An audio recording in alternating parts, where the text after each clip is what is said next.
ఎవడి బతుకాడిది, ఎవడి లైఫ్ ఆడిది.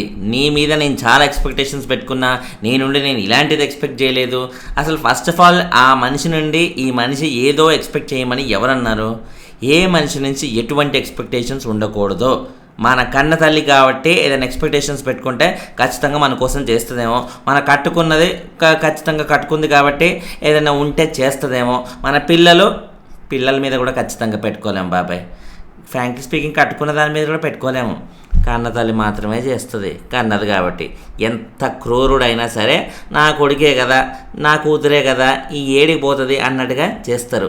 కాబట్టి డిపెండ్ అవ్వాలనుకుంటే వరస్ట్ కేసులో జీవితం పూర్తిగా నాకిపోయినప్పుడు అమ్మ మీద డిపెండ్ అవుతే అవ్వచ్చేమో, కానీ ఇంకెవ్వరి మీద ప్రపంచంలో డిపెండ్ అవ్వలేం. అమ్మ ఆర్ మీన్ టు సే నాన్న, ఎవరైనా సరే. సో అన్నెసరీ ఎక్స్పెక్టేషన్స్ కానీ అన్నెసరీ డిపెండెన్స్ కానీ చాలా ఇంజూరియస్ టు హెల్త్. అది ఏ రేంజ్ ఇంజూరియస్ అంటే మనిషిని మెంటల్గా డిప్రెస్ అయ్యి అధపాతాళానికి తొక్కేస్తుంది. ఇప్పుడు మణికంఠ పరిస్థితి అలాగే ఉంది. సీత నుంచి ఏదో ఎక్స్పెక్ట్ చేశాడు, సీత నాకు అంత క్లోజు ఇంత క్లోజు, అండ్ మిగతా వాళ్ళందరూ నాకు ఫ్రెండ్స్ కదా, నాతో బాగా మాట్లాడుతున్నారు కాబట్టి వాళ్ళు నాకు సపోర్ట్ చేస్తారు అన్నట్టుగా అనుకున్నారు. మరి ఇప్పుడు ఏమైంది ఆ టాస్క్ పరంగా? బొమ్మల టాస్క్ అనేది బేసిక్గా ఒకరి సపోర్ట్తోనే ఖచ్చితంగా ఆడాల్సిన టాస్క్. మన సొంత బలం మీద మనం ఆడగలిగే టాస్కులు ఉంటాయి, ఇలా ఒకరి సపోర్ట్తోనే ఆడగలిగే టాస్క్ ఒకరు ఉంటాయి. ఇది ఒకరి సపోర్ట్తో ఆడే టాస్క్ కాబట్టి ఇక మణికంఠని నామినేషన్ వస్తేనే అంతమంది మీద పడి చెప్పేవాళ్ళు, అండ్ అంతమంది మీద పడి నామినేట్ చేసేవాళ్ళు. అండ్ ఏదైనా నెగిటివ్ ట్యాగ్ ఇవ్వాలనుకున్న వీకెండ్ ఎపిసోడ్లో అందరికీ ఈజీ టార్గెట్ అయ్యేది మణికంఠనే కాబట్టి ఎక్కువ మంది నెగిటివ్ ట్యాగులు. మణికంఠనైతే ఈజీరా, వేరే వాళ్ళతో ట్యాకిల్ చేయడం కష్టం కాబట్టి అన్నట్టుగా మణికంఠ మీద పడేవాళ్ళు. సో ఇలా ఈ రకంగా కూడా నెగిటివిటీ అనేది మణికంఠ చుట్టూ వైఫైలా తిరుగుతున్నప్పుడు మరి ఇక్కడ సపోర్టివ్ టాస్క్లో కూడా ఆయనకి అలాగే ఉంటుంది. ఎవరు మాత్రం వచ్చి సపోర్ట్ చేస్తారు చెప్పండి? సో ఇలా ఉన్నప్పుడు ఈ kind of cornering all sides నుంచి ఫేస్ చేసినప్పుడు ఏం చేయాలి? ఫర్ ద టైమ్ బీయింగ్ ఇది సపోర్టివ్ టాస్క్, నీకు సపోర్టివ్ దొరకలే, చుప్చాప్ మేబీ ఈ వీక్ చీఫ్ అవ్వలేవేమో, నెక్స్ట్ వీక్ అవుతామేమో, తర్వాత ఫ్యూచర్లో ఇంకా డిసెంబర్ దాకా ఉంది కదా షో, డిసెంబర్ దాకా అవ్వడానికి ఒక్కసారి కూడా ఛాన్స్ దొరకదా? అది చూసుకోవాలి. అంతేగాని అదే పనిగా ఇట్లా ఏడుస్తూ అంత ఎమోషనల్గా ఫీల్ అవుతూ ఉంటే చూసే వాళ్ళకు కూడా చాలా అరే ఏంట్రా బాబు పిల్లోడు అసలు మాటికి ఏడుస్తారేంటి? అసలు ఆయన బేసిక్గా ఏంటంటే మణికంఠలో డౌట్ లేకుండా పడుతున్న ప్లేయర్, చాలా పడుతున్న ప్లేయర్. ఏదైనా టాస్క్ ఇస్తే చాలా కమిట్మెంట్తో ఆడే ప్లేయర్.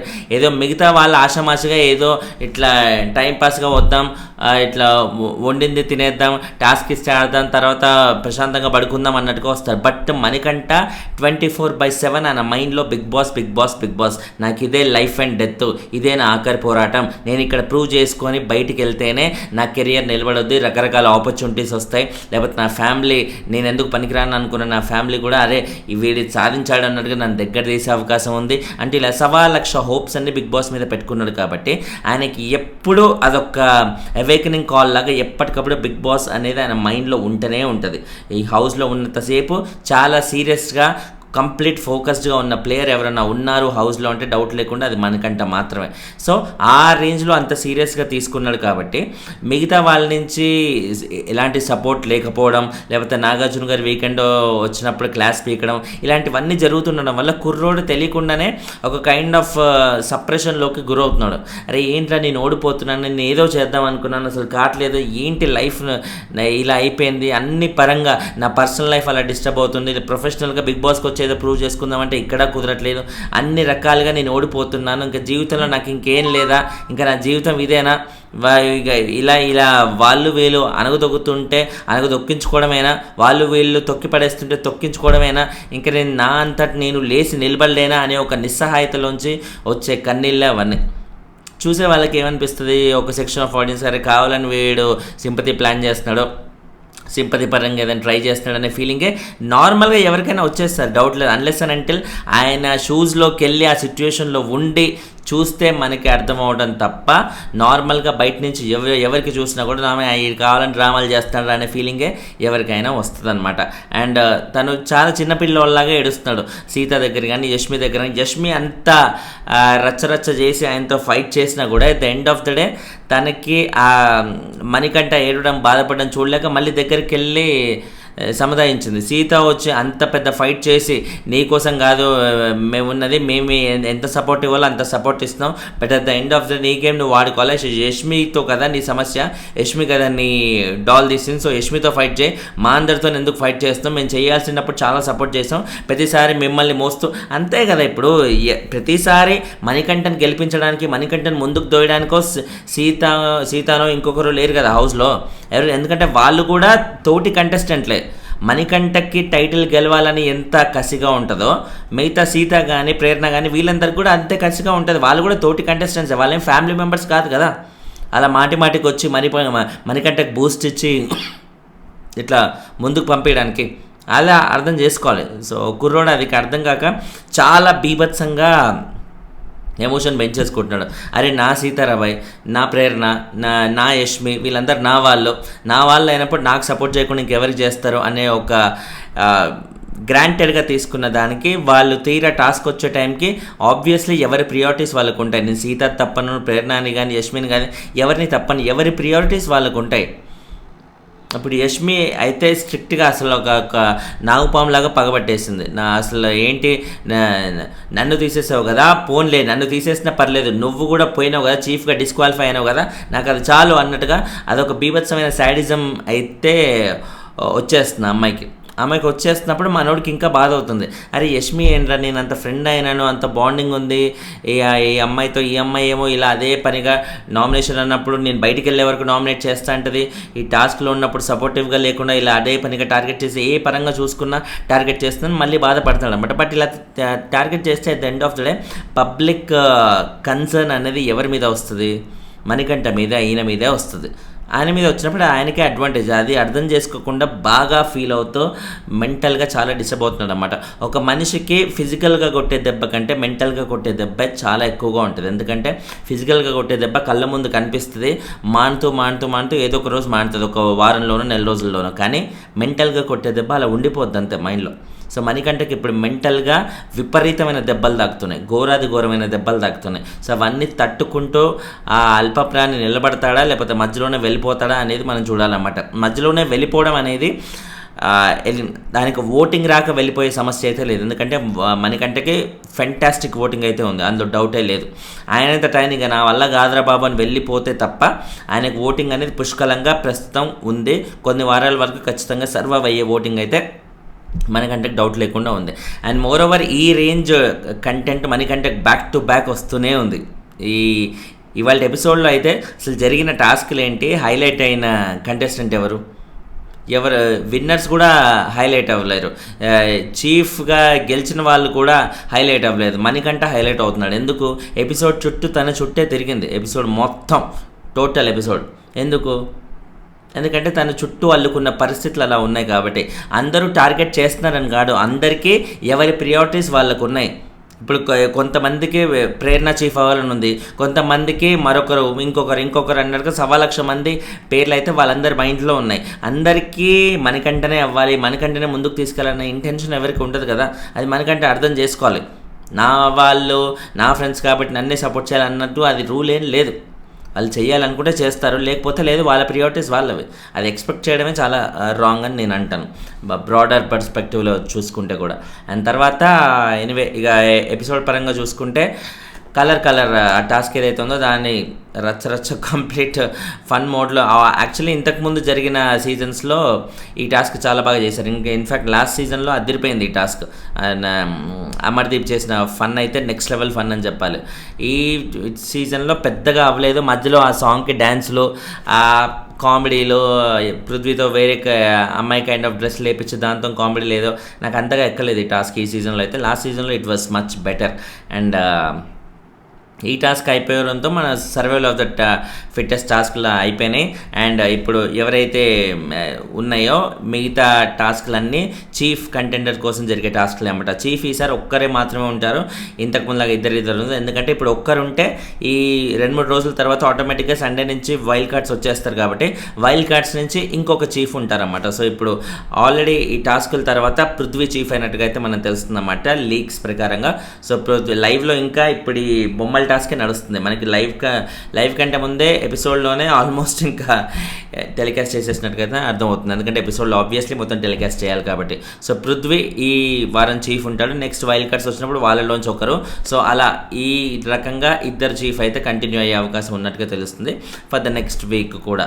సో మొత్తానికైతే నిఖిల్ చేతిలో నుంచి చీఫ్ పొజిషన్ బయటికి వెళ్ళింది. అదొక ప్రశాంతం. అమ్మ నిఖిల్ని చీఫ్ లాగా ఇన్ని రోజులు మనకేం అనిపించలేదు. ఎక్కడ చీఫ్ ఆ లీడర్షిప్ క్వాలిటీస్ ఆ డామినేటింగ్ స్పిరిట్ ఏది లేదు. డామినేషన్ మనం ఎప్పుడో సీజన్ స్టార్ట్ అయిన ఫస్ట్ 2-3 డేస్లో చూసాం, మళ్ళీ చూడలేదు. ఒరే నాన్న ఒక్కసారన్నా చూపిరా బాబు, నువ్వు చీఫ్ అని అనిపించుకోవడానికన్నా ఒకసారి కనీసం ఆ ఫీలింగ్ అయినా బయట పెట్టు అన్నట్టుగా అందరికీ అనిపించింది. బట్ ఆ కుర్రోడ్లో అది అసలు లేదు. బేసిక్గా ఆయనలో ఆ leadership dominating skill starting 2-3 days తర్వాత మళ్ళీ బయటికి రాలేదు. అది ఇంకా ఇరేజ్ అయిపోయినట్టు. అది ఏం చేసినా కూడా ఇంకా బయటికి రాదన్నట్టుగానే అనిపిస్తుంది. అండ్ తర్వాత యష్మి అండ్ పృథ్వీ వీళ్ళిద్దరూ చీఫ్ కంటెండర్ పొజిషన్ కోసం ఫైట్లు అనమాట. ఒకరి కోసం ఒకరు యష్మి నేనంటే నేనే వెళ్తానని, పృథ్వీ కూడా నేనంటే నేనే వెళ్తానన్నట్టు ఎవరి కోసం వాళ్ళిద్దరు ఫ్రెండ్స్ అయినా కూడా చీఫ్ కంటెండర్ పొజిషన్ వచ్చేసరికి ఇద్దరు కొట్టుకుంటున్నారన్నమాట. ఎప్పుడైనా సరే అక్కడ ఏం చేయమన్నారు, పిచ్చింగ్ చేయమన్నారు. ఎవరి నాళ్ళు క్యాంపెయినింగ్ చేసుకోమన్నారు. నేను గొప్ప, ఎందుకు గొప్ప అంటే నేను అది చేసా ఇది చేసా అన్నట్టు యష్మి చెప్పాలి. పృథ్వీ కూడా నేను కోపం తగ్గించుకున్నాను, అందరినీ బాగా చూస్తున్నాను, ఫ్రెండ్లీగా ఉన్నాను, అండ్ నేను అందరినీ హ్యాండిల్ చేయగలిగే నమ్మకం నాకు ఉందంటూ ఈ రకంగా ఏదైనా చెప్తే బాగుండు. అంతేగాని యష్మి ఏమో పృథ్వీ యాదవ్ అంది, పృథ్వీ ఏమో యష్మి యాదవ్ అన్నాడు. సో ఈ దాంట్లో ఏమైంది, వీళ్ళిద్దరి మధ్య ఉన్న ఫ్రెండ్షిప్ అనేది ఎగిరిపోయి ఈగోలు వచ్చేసి ఎడమొహం పెడమొహం అన్నట్టుగా అయిపోయారు. But at the end of the day Prithvi మళ్ళీ రివర్స్ వచ్చి కన్నీళ్ళు పెట్టుకుంటూనే యష్మిని హగ్ చేసుకున్నాడు. యష్మి కూడా చాలా ఫ్రెండ్లీగా ఆ హగ్ని యాక్సెప్ట్ చేసి ఆ సారీ చెప్పకుండా కూడా ఆ హగ్లోనే ఆ సారీ ఉన్నట్టుగా తను అర్థం చేసుకొని చాలా బాగా యాక్సెప్ట్ చేసింది. నాకు వీళ్ళిద్దరూ ఆ టైంలో ఉన్న ఆ హగ్లో నాకు ఎంతో ఆప్యాయత కనిపించింది. So that's a true kind of friendship అన్నట్టుగా నాకు అనిపించింది అనమాట. సో ఏదైనా సరే ఏదైనా లొల్లి ఉన్నప్పుడు దేనికోసం అయితే ఆ టాస్క్ పెడుతున్నారో అక్కడ పిచ్చింగ్ చేసుకోమన్నప్పుడు క్యాంపెయినింగ్ చేసుకోమన్నప్పుడు దాని గురించి మాట్లాడాలి. ఒకరినొకరు అవమానించడం మొదలు పెడితే, అండ్ నువ్వు ఇప్పుడు ఏంటి మణికంఠని అబ్బాయి కాదు అన్నట్టుగా అనలేదు, అంటే నేను అబ్బాయి కాదని నేను ఎప్పుడు అన్నా, ఏంది ఇది అన్నట్టుగా మళ్ళీ అది కావాలని. అంటే ఒక మనిషి మీద గెలవడానికి పాయింట్ లేనప్పుడు ఇన్సల్టింగ్గా మొదలు పెడతాడు ఏ మనిషి అయినా. సో ఇక్కడ పృథ్వీ చేసింది అదే. ఎందుకు అలా మణికంఠని యష్మి ఏదో అన్న మ్యాటరు ఇప్పుడు యష్మిని చీఫ్గా డిస్క్వాలిఫై ఎలా చేస్తుంది? సో దట్స్ అ పాయింట్ అనమాట ఇక్కడ మనం డిస్కస్ చేసుకోవాల్సింది. ఇంకోటి at the end of the day అయితే వీళ్ళిద్దరూ అలా ఒక మ్యూచువల్ అండర్స్టాండింగ్ దాకా వచ్చినప్పుడు పృథ్వీని నిఖిల్ అనౌన్స్ చేసేసాడు. బ్యాలెన్స్డ్గా మారిండు, ఇంతకుముందులాగా కోపం అది లేదు, పర్లేదు ఇప్పుడు హ్యాండిల్ చేయగలడని నమ్మకం వచ్చింది అన్నట్టుగా నిఖిల్ చేశాడు. సో ఏదేమైనా నిఖిల్ నుంచి మళ్ళీ పృథ్వీ దగ్గరికి వెళ్ళిందనమాట. సో పృథ్వీ దగ్గరికి వెళ్ళినా పెద్దగా ఐ డోంట్ థింక్ సో ఇదైతే ఉండదు. బట్ కంపారిటివ్లీ నిఖిల్తో పోలిస్తే డెఫినెట్లీ పృథ్వీ బెటర్ చీఫ్ అవుతాడని నేను అనుకుంటున్నాను. ఎందుకంటే పృథ్వీకి ఏమంటారు ఆ కోపము అగ్రెషన్, అంటే అది అగ్రెషన్ అనేది మొన్నటి వరకు నెగిటివ్ వేలో యూజ్ చేశాడు. ఇప్పుడు ఎవరన్నా రాంగ్ చేస్తే దాన్ని హ్యాండిల్ చేయడం కానీ, ఒరే ఇలా ఎందుకు చేసావు, నేను ఆల్రెడీ చెప్పా కదా నీకు ఏమైనా పిచ్చా అన్నట్టు ఆ కోపాన్ని లీడర్షిప్ క్వాలిటీగా మార్చి ఎబిలిటీగా అలా తీసుకొచ్చి తను బాగా ప్రొజెక్ట్ చేయగలను. కానీ నాకు ఎందుకు అనిపించింది ఈ can definitely be a better chief than Nikhil. And తర్వాత ఈ పప్పీస్ టాస్క్ ఏదైతే ఉందో అందులో ఫస్ట్ రౌండ్లో యష్మి మణికంఠ పప్పి తీసుకుంది. మణికంఠ పప్పి తీసుకుంటే మణికంఠని చీఫ్ అవనిస్తుంది యష్మి? 1% ఛాన్స్ కూడా లేదు.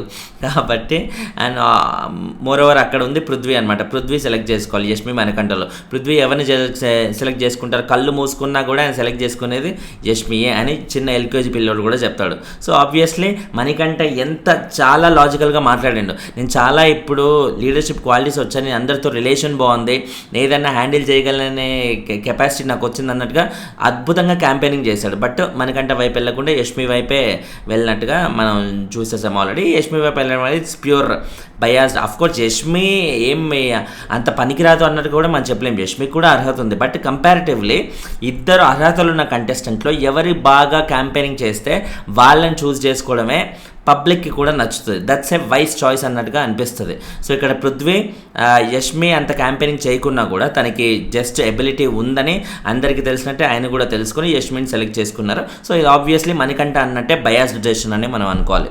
సో మణికంఠ ఇలా మళ్ళీ ఫస్ట్ రౌండ్లోనే డిస్క్వాలిఫై అవ్వడం, ప్రతిసారి డిస్క్వాలిఫై చేసే అవకాశం ఉన్నప్పుడు మణికంఠని ప్రతిసారి పోతున్నారు. లాస్ట్ వీక్ అలాగే తన నిఖిల్ క్లాన్లో ఉన్నప్పుడు బయట తీసేశారు, ఈసారి సీత క్లాన్లో ఉన్నప్పుడు బయటకు తీసేశారు, ఈసారి మళ్ళీ చీఫ్ కంటెండర్ టైంలో ఈ టాస్క్ టైంలో మళ్ళీ మనీనే పక్కన తీసేస్తారు. ఇలా ప్రతిసారి ఫస్ట్ చాయిస్ అనేది మనీయే అవుతున్నాడు అనమాట. సో అది లిటరల్లీ తన బ్యాడ్ లక్ అని చెప్పాలి. అండ్ తర్వాత యష్మి ప్రేరణ పప్పి తీసుకుంది సెకండ్ రౌండ్లో. సో ఇక మణికంఠ ఉన్నాడన్నమాట. మణికంఠ సెలెక్ట్ చేసుకునే అవకాశం ఉన్నప్పుడు ప్రీవియస్ దాంట్లో మణికంఠ యష్మికి లొల్లైంది ఫస్ట్ రౌండ్లో. మరి సెకండ్ రౌండ్లో మణికంఠ సెలెక్ట్ చేసుకునే అవకాశం ఉన్నప్పుడు యష్మిని ఎందుకు సెలెక్ట్ చేస్తాడు? డౌట్ లేకుండా యష్మిని పక్కన పెట్టి ప్రేరణనే సెలెక్ట్ చేస్తాడు. And more over Yashmi already chief అయిపోయింది, ప్రేరణ ఇంకా అవ్వలేదు. రైట్ ఫ్రమ్ ద బిగినింగ్ తను ఎంతో ట్రై చేస్తుంది, ఎన్నో టాస్క్లో తను ప్రూవ్ కూడా చేసుకుని తన ఎబిలిటీ ఎంత బాగా ఆడగలదు, ఎంత బాగా ఆర్గనైజ్ చేయగలదు అన్నట్టుగా ప్రూవ్ చేసుకుంది. కాబట్టి డెఫినెట్లీ ప్రేరణ మోర్ ఎలిజిబుల్ అన్నట్టుగా మణికంఠ సెలెక్ట్ చేసుకొని అక్కడ తన డెసిషన్ అయితే అనౌన్స్ చేశాడు. యష్మి ఇక్కడ మళ్ళీ నాగుపాం పగ అయితే పట్టేసింది అన్నమాట. చెప్తారని సంగతి అన్నట్టుగా అయితే అవుతుంది. అసలు ప్రోమోలో ఆ డైలాగ్ ఎలా చూపించారు మనకి, మణికంఠ నన్నే తీసేస్తావు కదా చెప్తా అన్నట్టుగా అయితే ఓ రేంజ్లో యాక్షన్ ఎపిసోడ్ లాగా చూపించారు. బట్ నిజానికి ఎపిసోడ్లో అలా ఉందా? చాలా లైట్ వెయిట్ అలా ఊరే ప్రోమోలో వేసింది ఏంటి ఎపిసోడ్లో ఉన్నది ఏంట్రా బాబు అనే ఫీలింగ్ అయితే వచ్చింది కదా. సో ప్రోమో కట్లో ఆ రేంజ్లో ఉంటాయి అనమాట. బ్యాక్గ్రౌండ్ మ్యూజిక్ వేసి దద్దరిల్లే శబ్దాలు వేసి అట్లా ఏదో జరిగిపోయింది వామ్మో అనే ఫీలింగ్ అయితే తెప్పించేస్తారు. బట్ నిజానికి ఎపిసోడ్లో అంత సీన్ ఉండదు. దానికి ప్రత్యేక ఫ్రెష్ ఎగ్జాంపుల్ ఇదే, ప్రేరణ మణికంఠకు వార్నింగ్ ఇచ్చింది అనుకున్న ఆ సీనే. అండ్ తర్వాత బొమ్మలు ఒక్కొక్కటి అరేంజ్ చేస్తున్నాడు అన్నమాట. ఇంకో థర్డ్ రౌండ్ స్టార్ట్ అవ్వకముందే మణికంఠ అక్కడ ఉన్నాడు కాబట్టి బొమ్మలు అటు ఇటు అరేంజ్ చేస్తుంటే, అసలు నువ్వు ఎందుకు అరేంజ్ చేస్తున్నావు, నువ్వు కాదు కదా ఇప్పుడు అక్కడ సంచాలకు, నువ్వు అక్కడ డిస్క్వాలిఫై అయిపోయావు కాబట్టి నెక్స్ట్ వాళ్ళు రావాలన్నట్టుగా సీత అంటుంది. అండ్ ఇక్కడే సీతతో కంప్లీట్ ఆర్గ్యుమెంట్ అనమాట. ఆర్గ్యుమెంట్ అంటే నా వాళ్ళు అనుకుని సపోర్ట్ చేస్తారనుకుంటే ఇలా అయిపోయింది అన్నట్టుగా తన బాధ వ్యక్తం చేస్తాను. But at the end of the day మేము చేయాల్సిన టైంలో చాలా చేసాం, ఇంకా ఎలా చేస్తాం, మాకంటూ ప్రిఫరెన్సెస్ ఉంటాయి కదా అంటే ఆబ్వియస్లీ ఇప్పుడు వాళ్ళకంటూ ఖచ్చితంగా మనీని ముందు తీసుకెళ్ళడమే వాళ్ళ మెయిన్ ఎజెండా కాదు కదా. ఎవరి ప్రియారిటీస్ వాళ్ళకు ఉంటాయి, ఎవరి గోల్స్ వాళ్ళకు ఉంటాయి. అది అర్థం చేసుకుంటే బెటర్. అర్థం చేసుకోకుంటే తనకి తాను మెంటల్ ప్రెషర్ ఇంకా తీసుకొని సఫర్ అవ్వేది తనే at the end of the day. So అది మనీ ఫస్ట్ అర్థం చేసుకుంటే చాలా బాగుంటుంది. అండ్ తనకి తాను ఒక కార్నరింగ్ చేస్తున్నారు, ఆ టీము ఈ టీం అసలు ఎవరు వద్దనుకున్నప్పుడు నన్ను ఒంటరి చేసినప్పుడు ఆబ్వియస్లీ అది కార్నరింగ్ అనే ఫీల్ అవుతా కదా అని అంటాను అనమాట. ఆబ్వియస్లీ అలాంటి సిచ్యువేషన్ ఉన్నప్పుడు కార్నరింగ్ అనే అనిపిస్తుంది. బట్ ఆ వర్డ్ తనే యూజ్ చేయడం వల్ల చూసే వాళ్ళకి అచ్చక్క ఈయన కావాలని కార్నరింగ్ కోరుకుంటున్నాడు అన్నమాట అనే ఉద్దేశమే అనిపిస్తుంది. సో ఆ వర్డ్ తనే యూజ్ చేయకుండా సైలెంట్గా ఉండి అలా అట్లీస్ట్ ఎమోషనల్ ఫీల్ అయినా ఓకే, కానీ నన్ను కార్నర్ చేస్తున్నారు అని తనకి తాను ఆ వర్డ్ అంటే ఖచ్చితంగా కావాలని చేస్తున్నాడా, కావాలని మనుషుల్లో అలా ప్రొజెక్ట్ చేసుకోవడానికి చేస్తున్నాడు అన్నట్టుగా అయితే అనిపిస్తుంది ఎవరికైనా బై డిఫాల్ట్. అండ్ తర్వాత విష్ణు ప్రేరణ పప్పి తీసుకుంటుంది. అండ్ విష్ణు కూడా ఈసారి అవ్వాలనుకుంటుంది చీఫ్. ఎందుకు అవ్వాలనుకుంటుంది అంటే మొన్న నామినేషన్స్లో అసలు నీకు చీఫ్ అవ్వాలనే కోరిక లేదు, ఇంకోటి లేదు, అసలు ఏమున్నా అది ఇది అన్నట్టుగా రకరకాలుగా రచ్చ చేశారు. మళ్ళీ ఈ రచ్చ ఎవరు భరిస్తారా బాబు, నెక్స్ట్ టైం మళ్ళీ నన్ను తగులుకుంటారేమో, ఎందుకు వచ్చింది ఇప్పుడు నేను చీఫ్ అవుదాం అనుకుంటున్నాను అంటే మాత్రం వీళ్ళు ఏమైనా చేస్తారా అనే ఉద్దేశంతో సరే నేనైతే చీఫ్ అవుతా అన్నట్టుగా అయితే చెప్పింది. నువ్వు అయినా అవ్వకుండా మాకేం అక్కర్లేదు, ప్రేరణనే కావాలన్నట్టుగా అనుకొని ప్రేరణను సెలెక్ట్ చేసుకున్నారు, విష్ణుని పక్కన పెట్టేశారనమాట. సో డెఫినెట్లీ విష్ణు మీద ప్రేరణ ఖచ్చితంగా బెటర్ సెలెక్షన్ అవుతుంది. ఏ పరంగా చూసుకున్న టాస్క్లు అయినా కానీ, ఏదైనా లీడర్షిప్ ఎబిలిటీ కానీ, కమ్యూనికేషన్ స్కిల్స్ కానీ ఏ పరంగా చూసుకున్నా Prerana always a right choice. And తర్వాత నైనిక సీత పప్పి తీసేసుకుంటుంది. అండ్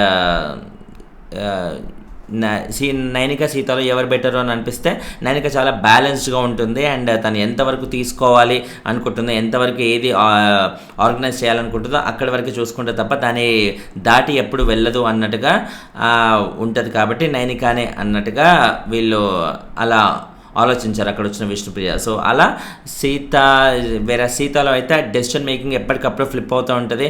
అవతల వాళ్ళు ఎమోషనల్ అవుతూ ఉంటే వాళ్ళని తీసుకుందామని, లేకపోతే కంటే కరెక్ట్గా స్ట్రిక్ట్గా ఉండే డెసిషన్ మేకింగ్ అంటే సీతలో ఆ డెసిషన్ మేకింగ్ ఫాల్ట్ చూపించి మన నైనికాని సెలెక్ట్ చేసుకుంది విష్ణుప్రియ.